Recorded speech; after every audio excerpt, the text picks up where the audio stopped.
नमस्कार मंडळी, मी शिवन्या आणि आपल्या यूट्यूब चॅनलमध्ये तुमच्या सगळ्यांचं स्वागत आहे.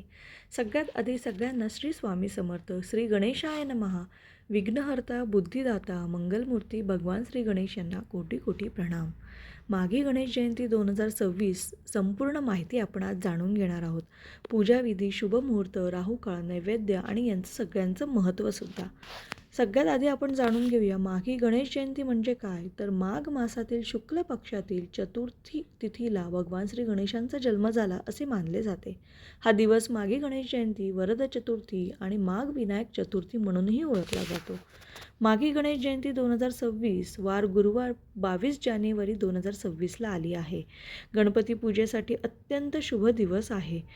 या काळात गणेश पूजन करणे श्रेष्ठ मानले जाते. तर कोणता काळ आहे तर सकाळी 11:30 ते दुपारी 1:30च्या दरम्यान गणेश पूजेसाठी सर्वात शुभ काळ मानला जातो.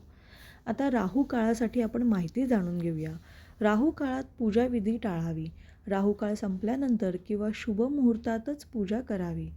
अचूक राहू काळासाठी स्थानिक पंचांग पाहणे खूपच गरजेचं आहे. माघी गणेश जयंतीच्या दिवशी चंद्र टाळावे हे तर आपल्या सगळ्यांना माहिती आहे आणि यामागची कथासुद्धा. चंद्र पाहिल्यास अपकीर्ती व मानसिक त्रास होतो असे मानले जाते. आता आपण जाणून घेऊया माघी गणेश जयंतीची पूजा कशी करायची किंवा काय विधी आहे. तर सकाळी लवकर उठून स्नान करायचं आहे. स्वच्छ व हलक्या रंगाचे कपडे परिधान करायचे आहेत. आपलं घर व पूजास्थान, देवघर ज्याला आपण म्हणतो, ते स्वच्छ ठेवायचं आहे. सगळ्यात आधी गणपतीची मूर्ती किंवा फोटो स्वच्छ आसनावर ठेवा. लाल किंवा पिवळे वस्त्र अर्पण करा. फुलांनी सजावट करा. दीप प्रज्वलन करा. गणपतीला आवाहन करा. अक्षता, फुले, दुर्वा अर्पण करा. ओम गण गणपते नमः हा मंत्र किमान 108 वेळा जप करा. मन शांत ठेवून प्रार्थना करा. तुम्हाला खरंच या मंत्राने प्रसन्न वाटेल.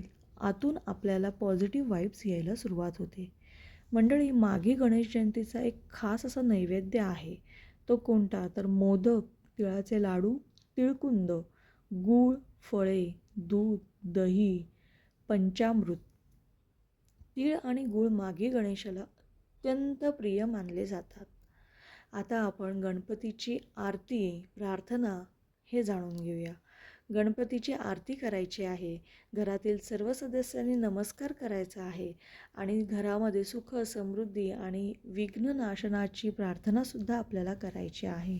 आता या सगळ्या पूजाविधीनंतर आपल्याला काय करायचं आहे तर प्रसाद वाटप करायचं आहे. शक्य असल्यास गणेश मंदिरात दर्शन घ्यायला जायचं आहे. आपल्या घराजवळ जे कोणते गणेश मंदिर असेल तिथे जाऊन आपल्याला दर्शन घ्यायचं आहे किंवा गरजूंना अन्नदान वगैरे करायचं आहे. माघी गणेश जयंतीचं धार्मिक महत्त्व काय आहे तर बुद्धी, यश आणि समृद्धी प्राप्त होते. आपल्या जीवनातील अडथळे दूर होतात. नवीन कार्य सुरू करण्यासाठी अत्यंत शुभ दिवस मानला जातो आणि हा दिवस विद्यार्थ्यांसाठी विशेष फलदायीसुद्धा असतो. आजच्या दिवशी कोणत्या गोष्टी करायच्या आहेत तर गणपतीचे नामस्मरण करणे, मोदक किंवा तिळाचं नैवेद्य देणे, राग, वाद टाळायचे आहेत, सकारात्मक विचार ठेवायचा आहे.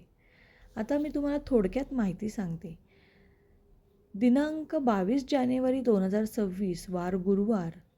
पूजेची वेळ आहे मध्यान्ह शुभ मुहूर्त म्हणजे सकाळी 11:30 ते दुपारी 1:30 पर्यंतचा शुभ मुहूर्त आहे. नैवेद्य काय देवाला द्याल तर मोदक, तीळ, गूळ आणि चंद्रदर्शन वर्ज्य आहे.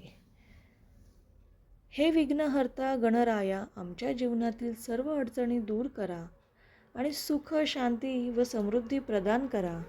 बोला गणपती बाप्पा मोरया, मंगलमूर्ती मोरया.